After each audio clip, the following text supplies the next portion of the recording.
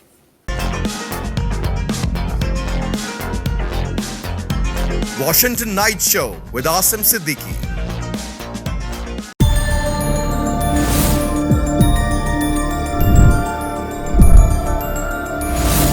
You are watching Capital TV Washington.